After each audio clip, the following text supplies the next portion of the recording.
In this episode of Hunger Hunt Feast, my guest is Dr. Pran Yoganathan, a gastroenterologist from Sydney, Australia, who prefers to focus on prevention and holistic wellness rather than reactive healthcare.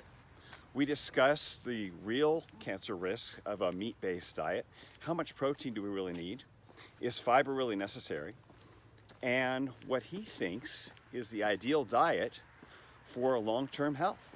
So join us. Let's get into it. Welcome to this episode of Hunger Hunt Feast. With me today is Dr. Pran Yoganathan.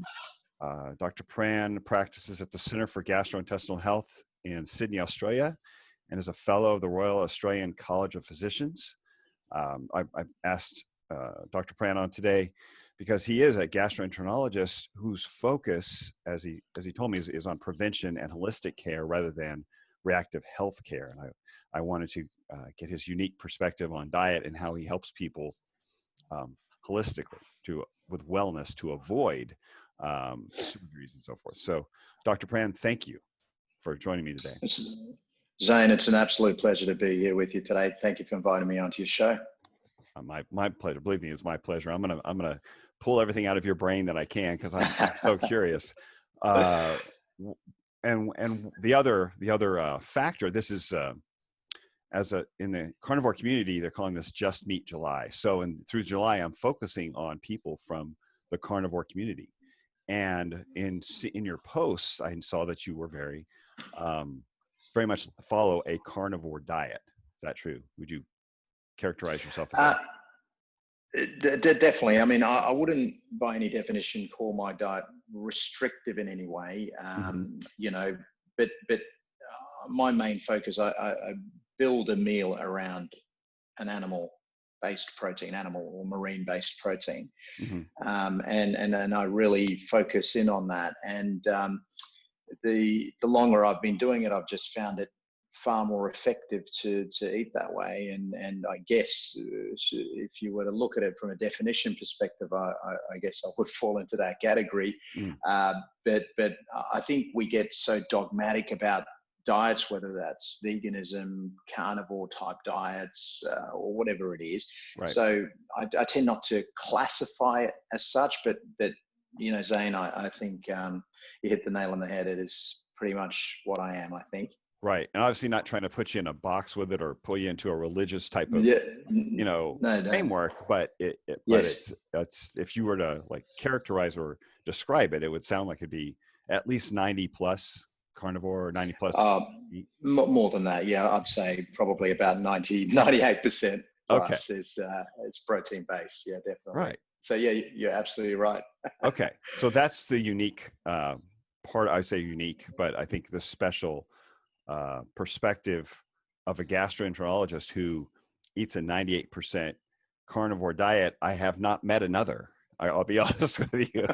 So I would love to hear, to start, how you got to that revelation, because I mean, I'm sure that you were not raised that way. I'm sure that's not the diet you were taught was the ideal point of way of nutrition in med school, or the best for gastroenterology or avoiding colon cancer in med school. So I'd love to hear how you came to that point of at least personal decision. And I'm sure affects how you recommend diets to your patients as well.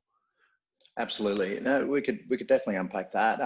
So Zane, I was born in as we were discussing before, I was born in a Sri Lankan household. My parents are both, strict Hindus, and Hindus, people from the Hindu sort of background, they generally won't eat beef. So I kind of grew up with that ideology. We were very much vegetarian based in our diets, but in saying that, my parents definitely promoted some animal protein, which is good, but our definition of our regular protein would be things like lentils and tofu and that type of thing. Now, as I grew older, I was involved with training and so forth in the gym, and I just found that type of diet was just very difficult to to function really with regards to from a physical perspective. So I changed that of my own accord. But you're right, through med school, we were kind of indoctrinated with this idea of a plant-based method of eating was the way to go. Right. However, in saying that, nutrition wasn't a big focus. I cannot sit here and say that there was a massive focus on nutrition. It was sort of glossed over at certain points, but you know what was definitely indoctrinated into us was that saturated fat was bad. As simple as that. Full stop. And you know, you put two and two together. Well, saturated fats found in meat, pretty much red meat and animal meat, and so by virtue of that, you try and draw these links in. So I came out of med school with that belief system. However, in saying that, I still ate plenty of meat. As I said, I trained quite a bit in the gym and that, and I just found it very difficult to function on a plant-based diet. Or maintain muscle, you know what I mean? Right. Yes. And you would know this. So as time's progressed, I mean, I'm approaching 40 now. I've been a specialist for close to 10 years, almost over a decade.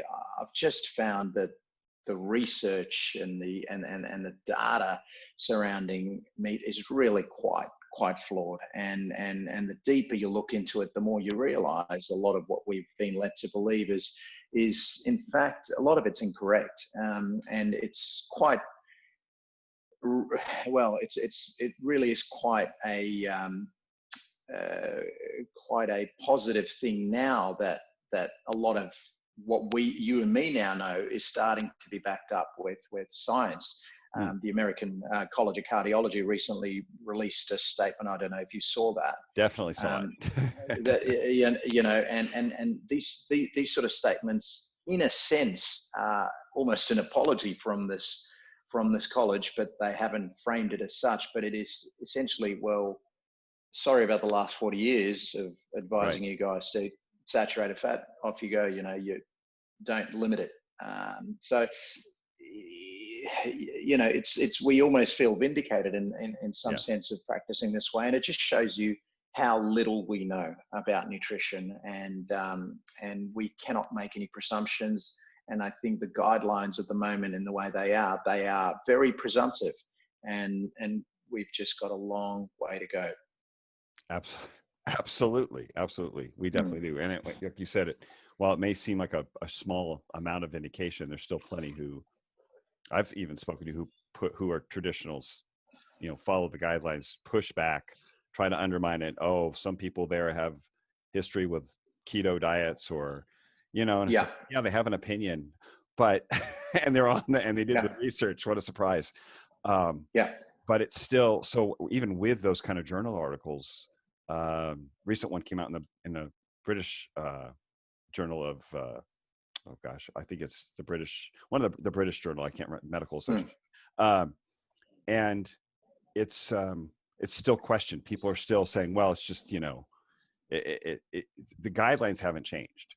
You know, the official guidelines are still held together by contracts, food contracts, especially in the United States. They are, you know, for schools and for the hospitals and so forth. And those contracts are going to be hard to undo to change the guidelines. But like you said, it is coming around slowly, but and for the rest of us, I think I'm a little impatient.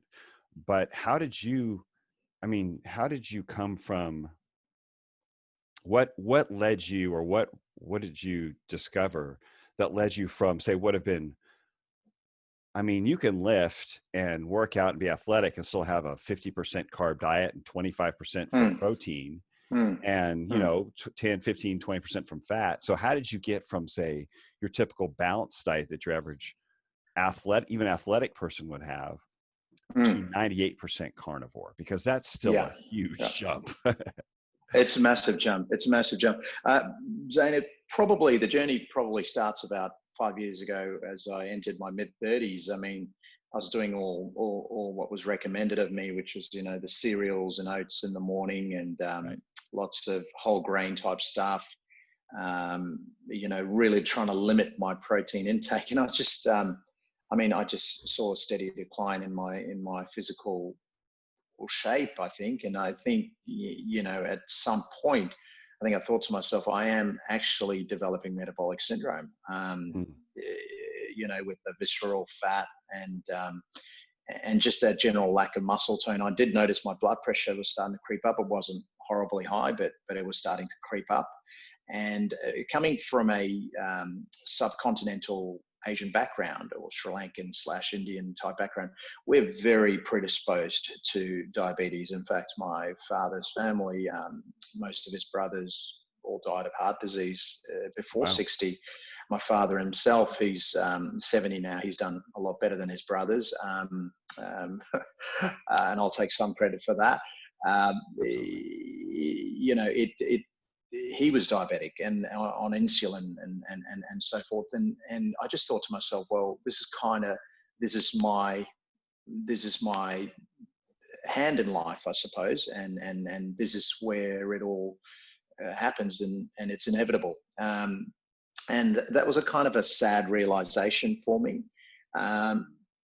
So in saying that, I just started looking through the literature, in particular, someone who was really quite vilified a few decades ago, a chap by the name of Robert Atkins, from the Atkins diet. And I started looking through his things, and I found some papers published in some very reputable journals like the New England Journal of Medicine. I can't remember the date, in which it was, but it was a few decades ago. And it clearly showed that the Atkins diet for reversing metabolic syndrome was successful, you know, in the short term. No one's ever done a long-term analysis beyond 6 to 8 months, right? Right. So, and that's kind of what started it. So I started meddling around with my protein intake, and it was just an immediate benefit in terms of the person that I saw looking back in the mirror, and just in terms of physical shape. But then you can measure it objectively with things like blood pressure, and definitely subjectively, energy-wise, it just felt a lot better. So, you know, it was kind of that progression. And then, you know, people like Sean Baker, Dr. Sean Baker, who's one of your countrymen up in America, who's an orthopedic surgeon, or was an ex-orthopedic surgeon. And there's another fantastic chap, Dr. Paul Saladino. And once you start getting groups of people coming together like this and connecting with them, and I've connected with both those guys, you start putting your head together, and you start realizing that there is an ideal diet for us as a species, as humans, and maybe currently what we're doing is not working, and that's reflected in our obesity statistics, both here in Australia, globally, and in America. Yeah. So, and that's kind of what sparked my journey, Zane. But with regards to the diet I am on now, I've just refined it over time. I've just found that this is the diet that I'm most comfortable on. You know, I ate a lot of greens a few years ago, you know, along with a lot of protein. I consume fruit, but I just feel physically, in myself, subjectively, this is the diet that keeps me leanest and energetic. So this is where I've arrived. Wow, that's great. That's great. That's quite so self-experimentation basically, and then reaching out and kind of seeing what other people are doing. Yes, that's kind of how a lot of us get here, isn't it? But you didn't have a tremendous ailment. You just noticed, this isn't working. This is like my metabolic disease is catching up with me, and I'm active. I'm eating what's supposed to be healthy. Absolutely. Yeah. Be fit in the bill. Absolutely. It's and being of a Asian background, our personal fat threshold is extremely low. It is extremely low for metabolic syndrome. Interesting paper that I was actually reading yesterday. Can't remember the title, but it was on personal fat threshold, and it just shows that those from a European type of background, adapted for these cold winters, just have a much higher personal threshold than those of an Asian background, or those adapted to hotter environments. They just do not store the fat well. And we see it in our Indigenous groups here in Australia with the Aboriginals. Very low personal fat threshold. Same with the Chinese, same with the Africans, and the Asians. So it didn't take much fat for my body to start showing signs of metabolic syndrome. Right. I was by no means a big chap. Maybe 3 or 4 kilos heavier than I am now. Really? That's it? That's it. And the blood pressure rises, and it's super interesting, that concept of personal fat threshold. And I think we must always look at it in the context of your racial background. I think it's important because that personal fat threshold, it's not a unified thing amongst the different racial groups. I don't know if you see it in America, but the African Americans are overrepresented in the diabetic and For sure. in the heart disease, and mortality is much higher for them. And that again, it's to do with multiple factors, but they've got a higher propensity to become diabetic at a lower threshold. Right. And I don't think a lot of people understand that. Even people, some people in the medical community don't seem to understand that to some degree, it seems like. But for what you're saying, a lot of people may not understand that there's a personal fat threshold where you'll be able to offset, let's say, a bad diet or the effects of a high carb diet through storing adipose tissue or body fat around your body, under subcutaneous fat under the skin. Once you hit a certain limit, that body fat under the skin becomes insulin resistant or stop there's a certain, whatever happens, there's a certain point where the visceral fat begins to accumulate rather than the subcutaneous fat, and that leads to the metabolic syndrome, the insulin resistance, fatty liver, and the cascade of issues that come from that, the high triglycerides, the high blood pressure. Correct? Am I? Absolutely. Okay. Absolutely. They essentially run out of storage very quickly. That's a great way to say it. Yeah. And a lot of it's to do with just simply the degree of lean muscle, a lot of lean muscle, and there is just very little reservoir for this energy to be stored. Whereas with mainly Northern European populations, they can store it extra visceral around the abdomen, and they can store it and just get bigger and bigger and bigger. But their sugars, their blood sugar levels do not change. It's that ability to store, which clearly has some sort of evolutionary basis, depending on where these racial groups, where these groups evolved. Yeah. Yeah, it's definitely not. It's not merely a matter of food choices. It's by any stretch, because we're seeing, like you said, in Asia, it's been, I think, the most evident where they've seen the rise of diabetes without beginning to catch up to the United States slowly, but catching up to us without the obesity. So you're getting the diabetic without the obesity, without the rates of obesity increasing. They're getting diabetes without gaining the excessive amount of weight that we have, where we're at a 42% obesity rate now. Asia could very well hit the same level of diabetes without nearly hitting that level of obesity.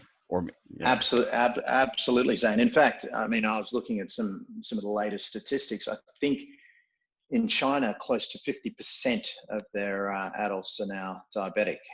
That is, these sort of rates are unprecedented. In fact, I think even in comparison to America, I think America may actually pale in terms of their diabetes rates. I think the obesity problem is far more problematic in America, Northern America. Definitely. However, the diabetes rates in China, in India, and now in Africa, it is unprecedented. Okay.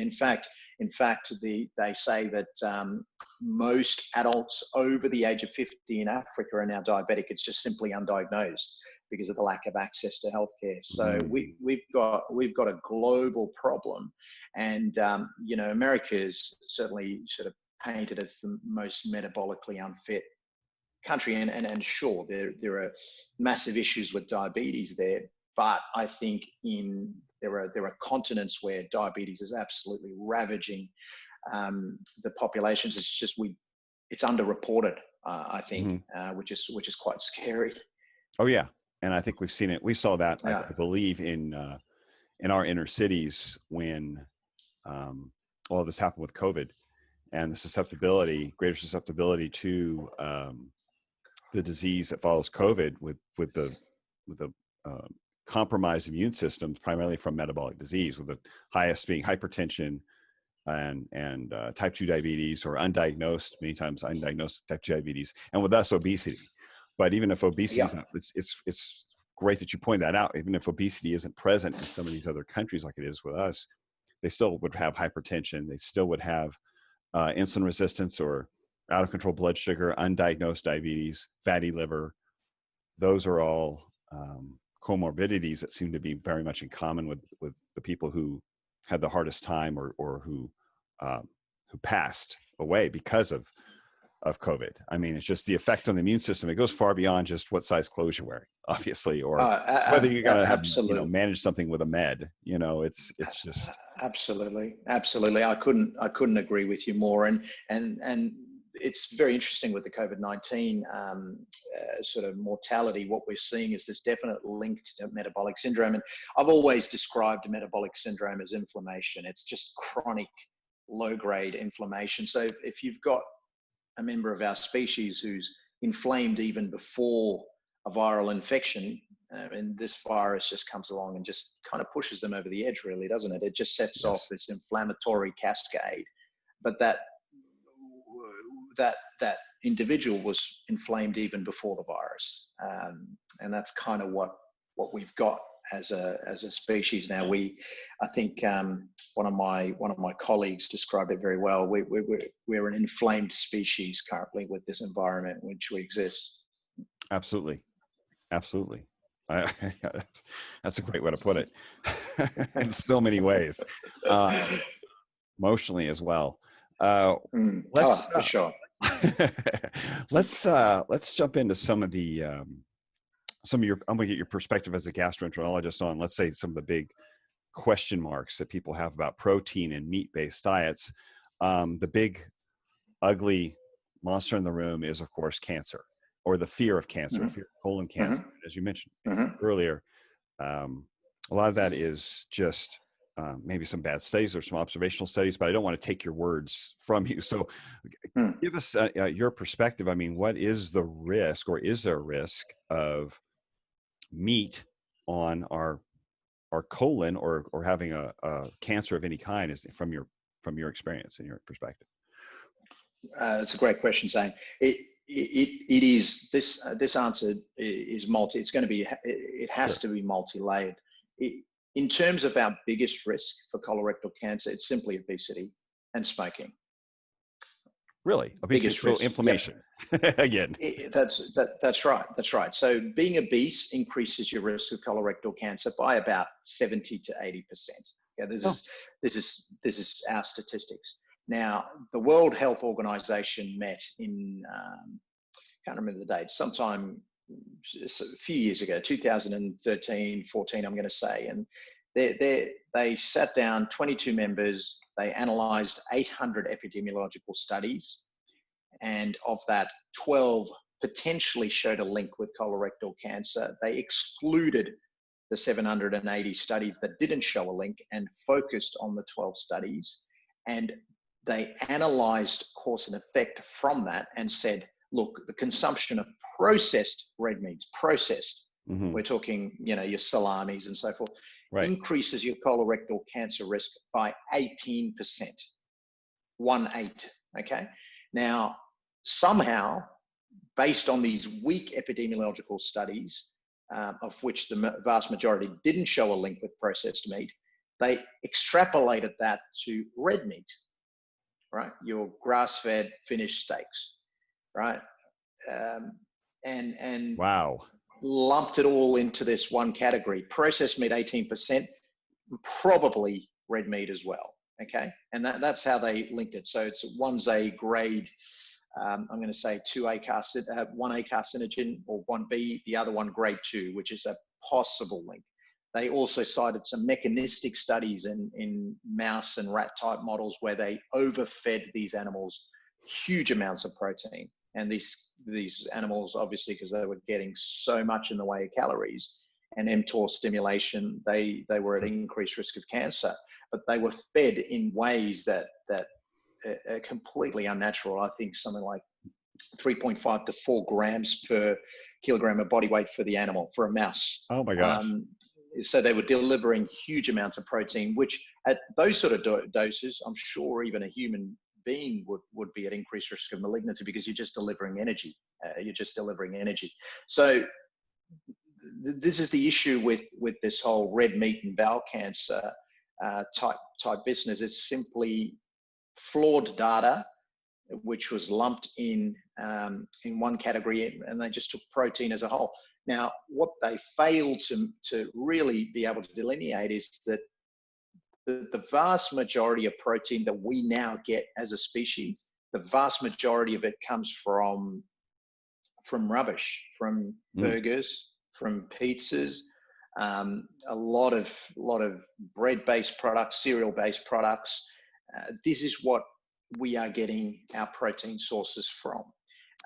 Now, there is a clear difference between quality versus poor quality proteins, and none of that was sort of distinguished. So with regards to this red meat and colorectal cancer business, well, as I've said, obesity is a huge risk.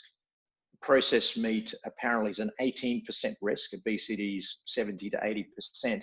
We know that a high protein diet keeps you lean, keeps you non-obese. So how can Oh, you froze.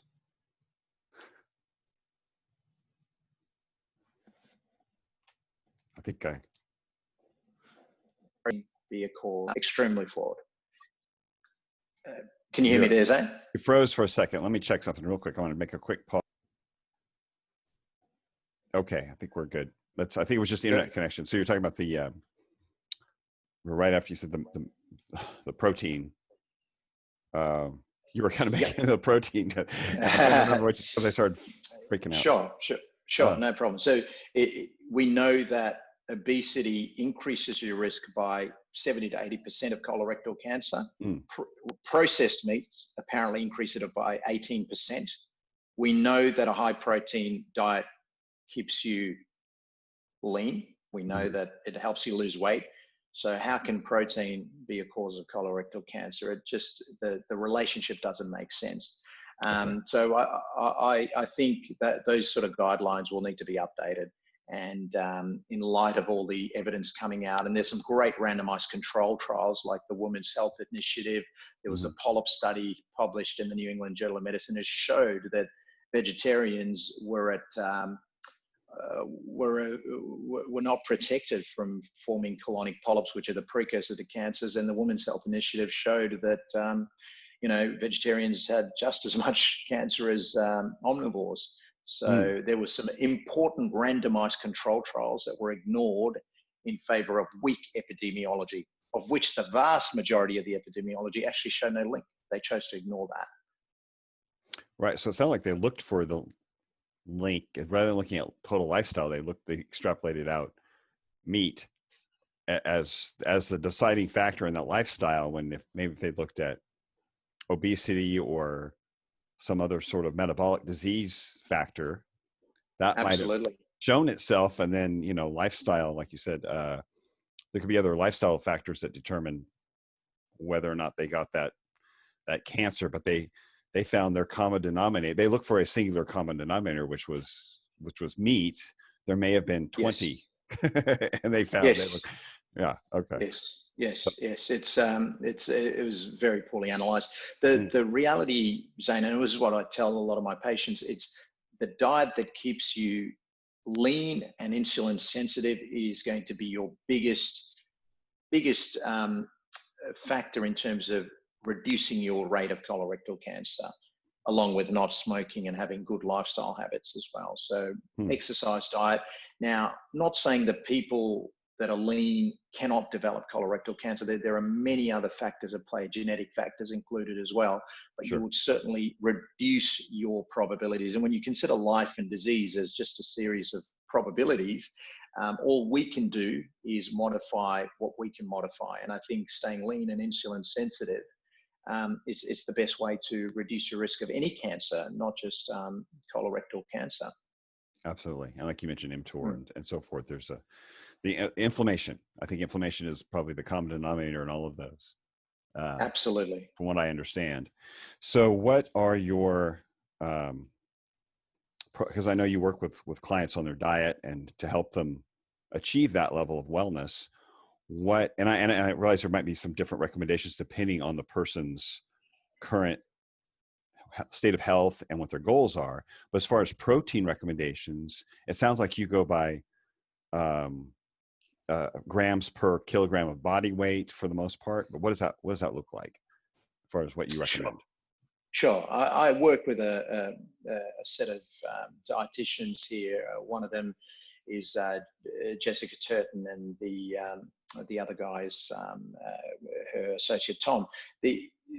Both fantastic dietitians. Now, Jessica actually is a PhD on working on a PhD on low carb diets in the setting of type 1 diabetes to reduce the insulin requirements. So she's an expert on this field. So I work in conjunction with this team. But in essence, Zane, I think globally we're under eating protein. And because we're under eating protein, we're overeating energy in terms of carbohydrate primarily, but also fat. Often a combination of both carbohydrate and fat. A donut, for instance, is a perfect combination of carbohydrate and fat, which the brain recognizes as being delicious, but there is just unfortunately no satiety that goes with it, and it's excess energy, which these people cannot store.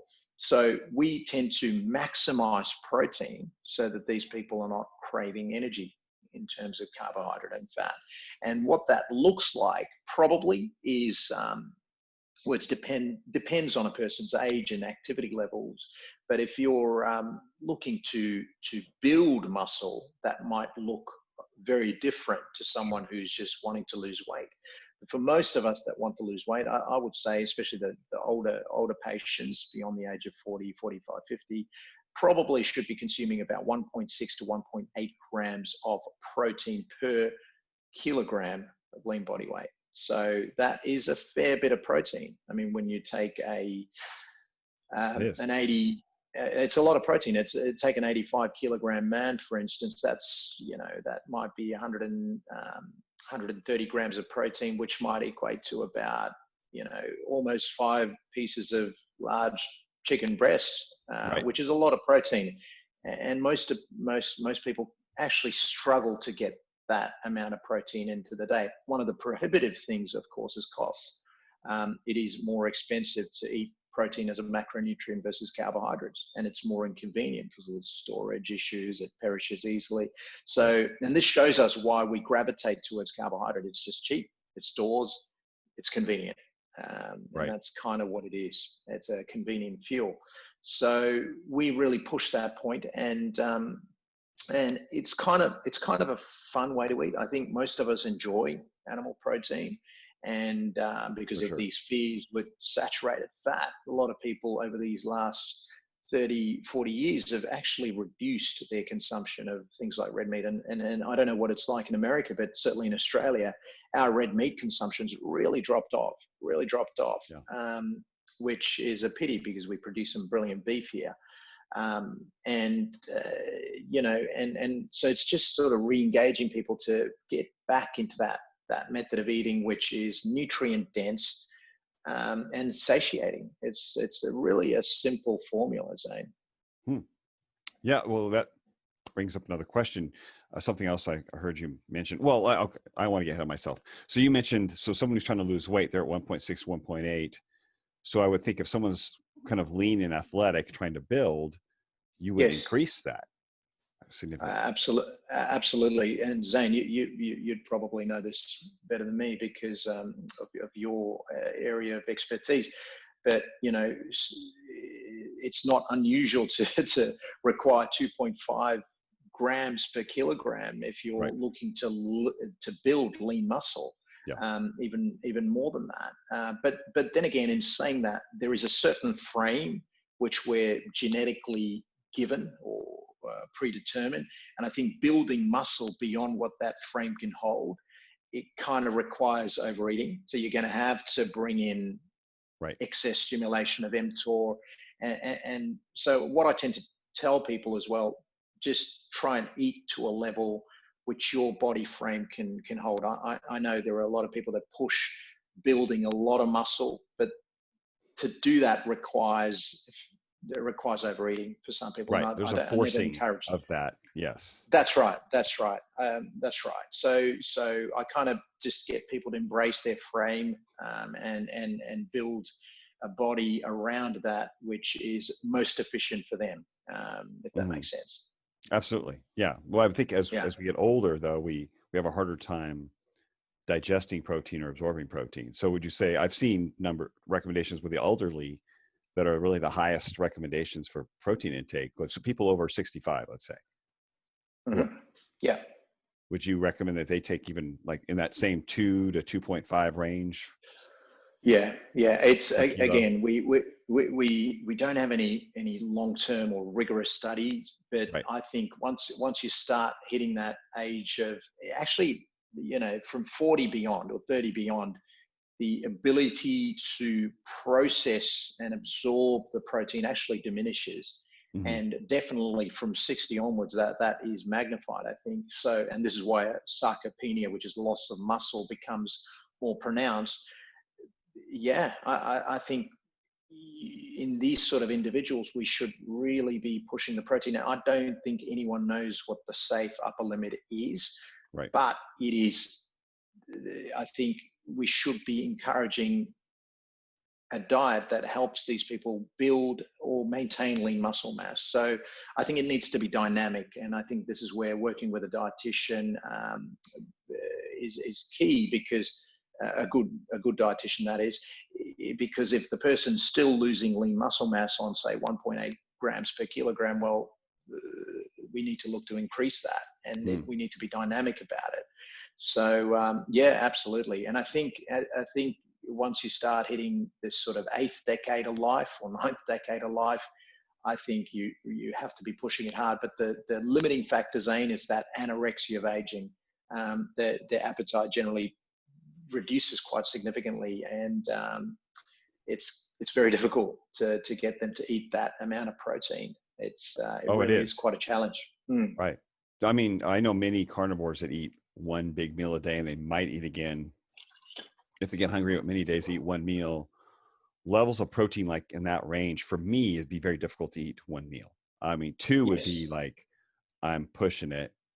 So I have days that fluctuate. If I'm doing like this week, I'm doing a week of carnivore, probably 99% carnivore, just as almost an elimination, bring down inflammation kind of diet. I'm not usually that, because I tend to lose weight really quickly if I don't have some carbohydrate. But I'm putting effort into doing this as well as possible. But I'm finding difficult to get the level of protein I need in certainly 1 or 2 meals on a daily basis, on a regular basis. Absolutely. Someone of your musculature, Zane, your muscles like a sponge, right? Like when it comes to glycogen, it would just absolutely soak it up. So, and even myself, I'm not as muscular as you. It's the same. It's a trained muscle. It's a sponge. It really is a sponge for sugar and glycogen. So for you to eat enough protein to supply those muscles with glycogen, you've got to eat a lot of protein. Henceforth, if you don't meet that target, you do tend to lose weight, because your body will melt your own protein pool to provide glycogen for the muscle, because glycogen is critical for our fast twitch muscles. It will always require that. So this is the thing. So for people that are very fit, a lot of muscle, it's not the worst thing in the world to consume a bit of carbohydrate, because the muscle's like an absolute sponge. And to convert the protein to carbohydrate, it is a very clunky pathway. It regulates beautifully, but it's a clunky pathway, and a lot of people can't hit the targets. As you said, I struggle to meet my protein targets for the day daily. It's a challenge. It's an absolute challenge, and there are certain points in the night where you're forcing the stuff down. But the beauty of all of that is you're just not left craving. You're never rummaging through the cupboards for that. You're never hungry. You're just never hungry, and you can maintain lean muscle mass very well and keep metabolically healthy. Yeah. Yep. And you're right. The cravings really aren't there because you are getting enough fat that you're very satiated. Leptin and so forth, those satisfying hormones are stimulated. There's very little. Absolutely. There's not a lot of insulin going up and down. So you don't have the energy crashes. You don't have the blood sugar hypoglycemic reactions telling you, oh, I better eat something before it's just because your body does burn fat very effectively, very efficiently, in that eating that way, even with a small amount of carbohydrate, but your body becomes more efficient at Absolutely turning fat into energy, which a lot of people just don't realize or recognize because they're so used to eating every 3 hours. And that by no means would I ever think I need enough protein, so I'm going to eat every 3 hours. That just would be the opposite direction. I think I'd be missing something, a level of health of having that duration of time where there's just no food coming in. I mean, that is, I think, is as crucial as the food coming in is periods of time where you are not digesting food, where you're not putting food into your bloodstream, and you're having to break down fat for energy. Absolutely. It's critical. It's important to have some context as to how we evolved, and the methods of eating would have been very much feast and famine. Right. So, this is where I do think periods of fasting is beneficial. I think that 16-hour mark of fasting is probably the sweet spot. I think. That's my opinion on it. I have done the OMAD, or 1 meal a day type thing, and I just really struggled to fit in the protein requirement as a result, because of my levels of activity. I just had to melt muscle to fuel that. And that's okay. I don't mind doing that because it's easy to rebuild with the resistance training. But the concern there is, if I'm melting muscle, I'm probably melting bone. And mobilizing. You're right. You'll be breaking down calcium and so forth, kind of like a vegetarian would be.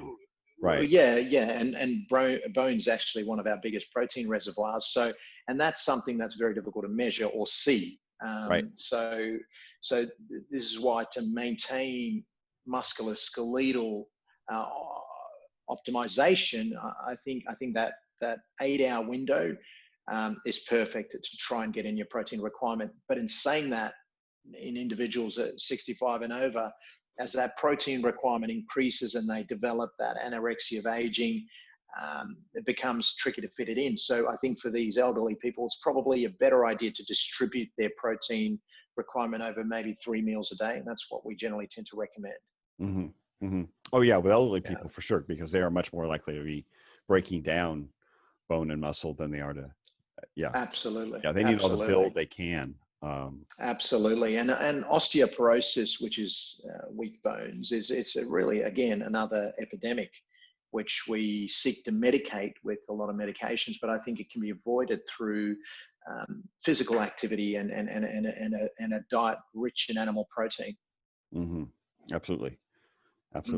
I wanted to, something I'd see, a post I'd seen of yours was on the subject of fructose and the role of fructose in in animals, and it works the same with our bodies, but in weight gain. There's so much of this idea of the natural sugar, and where people tend to disqualify fructose or fruit and so forth as something that could cause weight gain or impede weight loss. And so I wanted to talk to you a little bit about that, as far as I like the way you presented it, in that it was because it does stimulate, I guess, fatty liver to some degree, and right? I mean, it's used for preparing for a hibernation or a migration or. Absolutely, absolutely. I think we've lost context again from an evolutionary perspective what fruit is, and selective breeding. And I've posted on this multiple times, and you've probably seen it. We've modified fruit for sweeter taste. We've actually dropped the phytonutrients with the fruits in the exchange for taste. And fructose is an extremely sweet sugar. I think it's 1.5 times sweeter than sucrose, which is a combination of glucose and fructose. It's a disaccharide.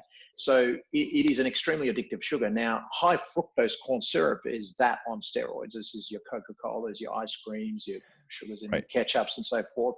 This is a lot of fructose delivered to the body. And I think for individuals such as yourself, for example, fructose is not an issue. You would take it, again, the muscle's like a sponge. It would take some of the sucrose out of fruit. It would convert it very quickly to glycogen, and you're burning fat a lot because of your fasting and just your method of eating. So it's not an issue. But for those that are sedentary, which is most of the world now, fructose is problematic because it has to convert to fat. That is the mechanism behind how we evolved to eat it, and it's seen in all primates, and that it was an inactivating mutation called primate rasparicase. Inactivation essentially means that as primates we will convert fructose to fat, and that's not a bad thing if you're preparing for winter or if you've got high levels of activity, but it is a problem if you're sedentary. But what is pushed on us is this requirement for vitamin C and fiber and so forth.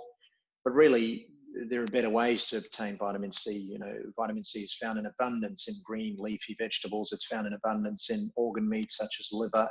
And I do think fruits are over promoted as a modality of providing health. In someone with metabolic syndrome or obesity or diabetes, fruits are probably not appropriate as a meal. I think once they drop weight, once they reverse their metabolic profile, perhaps they can be reintroduced as a source of pleasure and some nutrition. But I think their role is really pushed in these current nutritional guidelines. Fatty liver, it's an epidemic, absolute epidemic, and we're seeing younger and younger patients. I think I saw someone yesterday, 17 years of age, with fatty liver, a thin, lean young gentleman, but the intake of that high fructose corn syrup from things like donuts and ice cream is just so high. The body has no choice but to convert that to triglyceride. It's problematic. Right. Goes to the liver. So you mentioned, the F word, fiber, in there, which we've have been shoved down our throats, literally, to the point that we have Healthy Heart Association stuff on cereals with almost no fiber whatsoever. They might have a macro fiber, but they really just convert to glucose. And then, of course, vegetables are a source of fiber, but in your diet, you really don't have a lot of plant fiber either, even from a vegetable. So you're, again, gastroenterologist, seems counterintuitive to your average person who would speak to you that you have so little plant-based fiber in your diet. What is the role of fiber? Is that really a necessity for preventing anything? Is that fiber in itself is a non-essential nutrient. It's not a nutrient. In fact, it's a carbohydrate that's non-digestible. Right. Is it beneficial? Absolutely, it's beneficial if you've got the right microbiome, which a lot of us don't. Now, fiber is basically taken by the body, insoluble fiber. It's taken by the body, it's dumped into the large intestine where your bacteria or your microbiome then work on it to liberate short-chain fatty acids or butyrate, which is a fuel source for the colonocytes. It's actually a very inefficient method of generating a ketone. Now, say you get people like yourself and me who are fat adapted. Well, that is nutritional ketosis. That is providing beta-hydroxybutyrate in many, many multiples of levels of production from your fat adapted tissue. which will nourish the colonocytes systemically rather than produced locally in the colon. A much more efficient way of doing it. Now, a lot of studies on fiber and constipation actually show very mixed results. In many systematic reviews show in childhood constipation, fiber is maybe not the ideal treatment. And again, in adults and in clinical practice, what I see is paradoxically excess fiber can constipate. So I think the data is very mixed on that. You'll find that a zero fiber diet will still get the gut moving. There is a way of doing it. Bile acids stimulate colonic contraction. Bile acids are released in response to exogenous fat that we eat. And so you'll find that even with a zero fiber diet, over time, your body just habituates to a healthy bowel habit. You know, you can still move your bowels daily without fiber. Right. And that again is part of that indoctrination that goes on, that we must eat fiber for the bowel to move. Yeah. Right. Well, I've spoken to a number of people, particularly women, who are, they reduced or eliminated their vegetables, and they actually feel better. They have less bloat. They digest much easier. Absolutely, Zane. It's like kind of, you know, we've got to look at that journey from this ape-like creature 4 million years ago to where we are now. The digestive tract had to shrink and become extremely simplistic to allow our brain to grow. And this is this concept of this expensive tissue hypothesis that was published in, I think, 2005, is that our digestive tract is extremely simplistic compared to our primate cousins. We're built for nutrient density. We're built to absorb in the small bowel. We take out quality sugars in the small bowel. We absorb quality fat in the small bowel, and we absorb quality protein in the small bowel. The colonic method of digestion is very suited to the ruminant creatures such as the cows, but also our primate cousins such as the gorillas and chimps. This is where these creatures generate their short chain fatty acids or ketones. We are built for far more efficiency, and that's kind of what allowed our brain to expand. It is a very energy expensive organ, our brain, and one that I don't think we're fueling very well in this modern era. And you've got to sort of wonder about these rising rates of ADHD and anxiety, depression, you know, and all these psychiatric disturbances. I don't think we nourish our brain well. I think the brain is really this beautiful hybrid engine that is dependent on some amount of glucose and ketones for optimal function. But yet it is just fed this steady stream of glucose through our entire lifetime. And we now know that conditions like Alzheimer's, dementia are simply a brain fed a steady diet of glucose. It's a type of diabetes of the brain.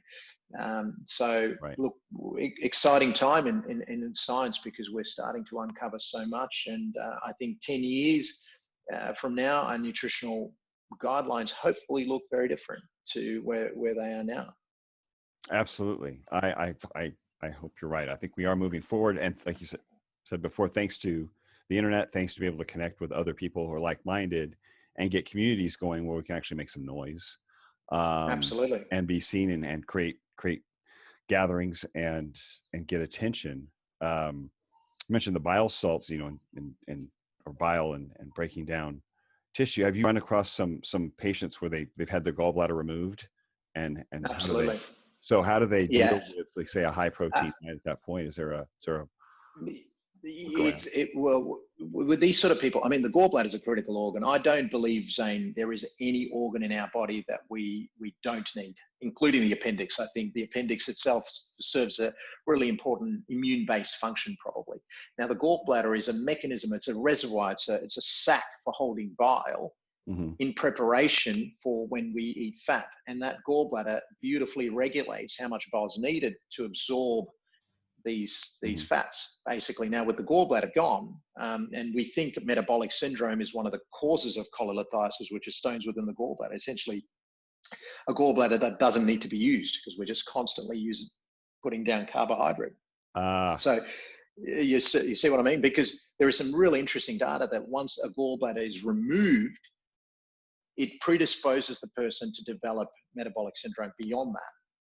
Because they really start restricting dietary fat. and dietary protein, because fat and protein generally tend to go together, and it becomes more carbohydrate based, their diet. So they balloon out and they develop insulin resistance. Now, with the gallbladder gone, the body can no longer regulate that bile flow. So any ingested protein and fat in particular, the bile just floods out. So they tend to get this sort of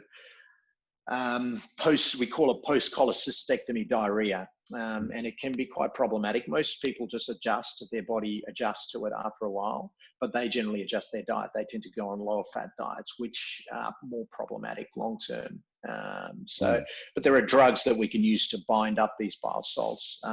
So the key is avoid having your gallbladder removed in the first place by maintaining a good metabolic health. Gotcha.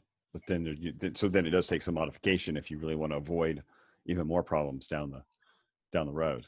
Well, thank you. I appreciate your time. I think we're coming up on your time to go here, but I wanted to thank you again for your time and this insight, because again, just to have an MD with your perspective, and especially in your specialty, it's just not what we get to hear. It's not what a lot of people get to hear. They're hearing exactly the opposite, actually.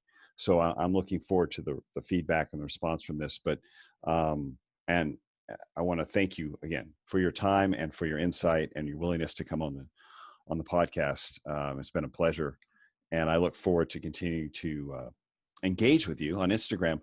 Where can people who want to maybe connect with you, where can they find you on social media? Yeah, look, thanks, Zane. It's lovely to connect with you as well. The best place to find me is probably Instagram. I find Instagram to be a nice visual medium, and I find I can get my point across. So my handle is Dr. Pran Yoganathan, and the same handle I use in Facebook as well. Okay. So that's kind of where I'm most active. I tend not to use Twitter that much, but yeah. I'm with you. Yeah. Gotcha. Well, I'll definitely link to those in the show notes, as well as your practice, just so if there's someone in your area that wants to reach out and connect with you, because as you said, you do help your clients in their efforts towards wellness and holistic health. So you really take a holistic approach there to practice as well, which is, again, refreshing. Maybe there's more of that in Australia than there is in the US, but I think it's just yeah, unfortunately not, Zane. I think we've got a long way to go. I think we've got a long way to go, but I'm excited about the future. I think there's a lot of work to be done, but it requires brave people like yourself and some of the other doctors that are out there, doctors and health professionals. Fitness instructors and physical educators, just to keep pushing the point. And I think self-experimentation is key. Right. Well, thank you for being one of the pioneers. So definitely, we appreciate it. We need people from your point of view and your authority to continue to contribute. It's just, I appreciate it greatly. If I haven't said that enough, I appreciate it greatly. So again, I want to let you go, but thank you. And I look forward to talking to you more. Absolutely, Zane. I'll be happy to do it again anytime. Thank you. Thank you. Have a great day.